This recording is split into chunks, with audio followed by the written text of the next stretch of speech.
दोस्तों, अगर इतिहास की सबसे खौफनाक सजाओं के बारे में बात करें तो काला पानी की सजा सबसे ऊपर आएगी। अंग्रेजी हुकूमत के दौर में काला पानी की सजा की खबरें तो आप सुनते ही होंगे। आखिर ऐसा क्या था इस सजा में जो आज तक इसकी चर्चा की जाती है। दोस्तों, आइए जानते हैं इसे क्रूरतम श्रेणी में क्यों रखा गया था और क्या है इसके पीछे की वो कहानी जो सबकी रूह कपा देती है। दोस्तों, अगर आप इसके बारे में जानना चाहते हैं तो इस वीडियो को अंत तक देखिएगा और अगर आप इस चैनल पे नए हैं इसे सब्सक्राइब कर लें और बेल आइकन दबा दें। अंडमान निकोबार द्वीप समूह पर बनी सेल्यूलर जेल आज भी काला पानी की दर्दनाक दास्तां सुनाती है। आज भले इसे राष्ट्रीय स्मारक में बदल दिया गया हो, लेकिन बटुकेश्वर दत्त और वीर सावरकर जैसे अनेक सेनानियों की कहानी आज भी यह जेल सुनाती है। सेल्यूलर जेल भारतीय इतिहास का एक काला अध्याय है। भारत जब गुलामी की बेड़ियों में जकड़ा था, अंग्रेजी सरकार स्वतंत्रता सेनानियों पर कहर ढा रही थी। हजारों सेनानियों को फांसी दे दी गई, तोपों के मुंह पर बांधकर उन्हें उड़ा दिया गया।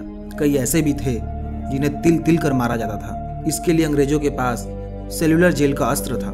इस जेल को सेल्यूलर इसलिए नाम दिया गया था क्योंकि यहाँ पर एक कैदी को दूसरे से बिल्कुल अलग रखा जाता था। जेल में हर कैदी के लिए एक अलग सेल होती थी।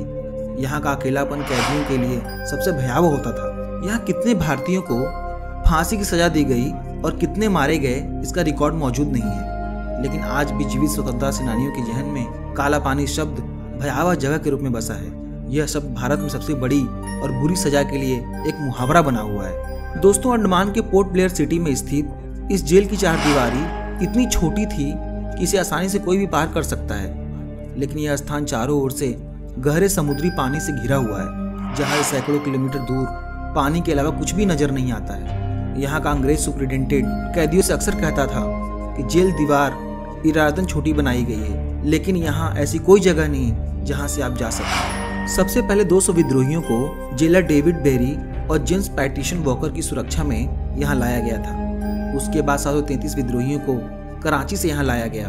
भारत और वर्मा से भी यहाँ सेनानियों को सजा के तौर पर लाया गया था।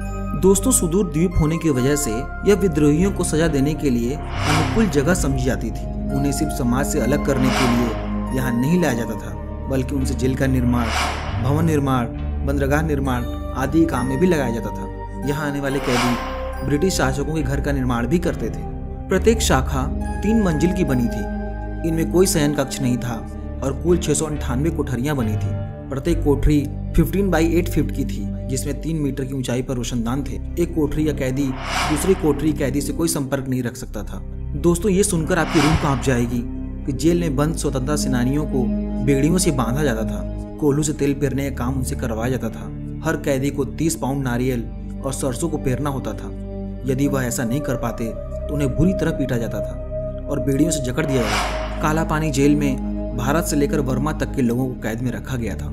एक बार यहाँ 238 कैदियों ने भागने की कोशिश की थी, लेकिन उन्हें पकड़ लिया गया। एक कैदी ने तो आत्महत्या कर ली और बाकी पकड़े गए। जेल अधीक्षक वॉकर ने 87 लोगों को फांसी पर लटकाने का आदेश दिया था। यहाँ 1930 में भगत सिंह के सहयोगी महावीर सिंह ने अत्याचार के खिलाफ भूख हड़ताल की थी। जेल कर्मचारियों ने उन्हें जबरन दूध पिलाया। दूध जैसे ही उनके पेट के अंदर गया तो उनकी मौत हो गई। उसके बाद उनके शव में एक पत्थर बांधकर उन्हें समुद्र में फेंक दिया गया था। जापानी शासकों ने अंडमान पर 1942 में कब्जा किया और अंग्रेजों को वहां से मार भगाया। उस समय अंग्रेज कैदियों को सेल्यूलर जेल में बंद कर दिया गया था। उस दौरान नेताजी सुभाष चंद्र बोस ने भी वहां का दौरा किया था। 7 में से 2 शाखाओं को जापानियों ने नष्ट कर दिया था। द्वितीय विश्व युद्ध खत्म होने के बाद 1945 में यहाँ फिर अंग्रेजों ने धावा बोला और यहाँ पे कब्जा कर लिया। भारत को आज़ादी मिलने के बाद इसकी 2 शाखाओं को ध्वस्त कर दिया गया। शेष बची 3 शाखाएं और मुख्य टावर को 1969 में राष्ट्रीय स्मारक घोषित किया गया। 1963 में यहाँ गोविंद बल्लभ पंत अस्पताल खोला गया। वर्तमान में यह 500 बिस्तर वाला अस्पताल है और 40 डॉक्टर यहाँ के निवासियों की सेवा कर रहे हैं। 10 मार्च 2006 को सेल्यूलर जेल का शताब्दी वर्ष समारोह मनाया गया। भारत सरकार द्वारा इस जेल में सजा काट चुके कैदियों को बधाई भी दी गई। 1996 में बनी मलयालम फिल्म काला पानी की शूटिंग भी यहाँ पे हुई थी। दोस्तों, उम्मीद करते हैं कि आज का वीडियो आपको पसंद आया होगा। अगर आपको ये वीडियो पसंद आया तो इसे लाइक कर दें, हमारे चैनल को सब्सक्राइब कर लें। दोस्तों, आज का वीडियो देखने के लिए आपका धन्यवाद।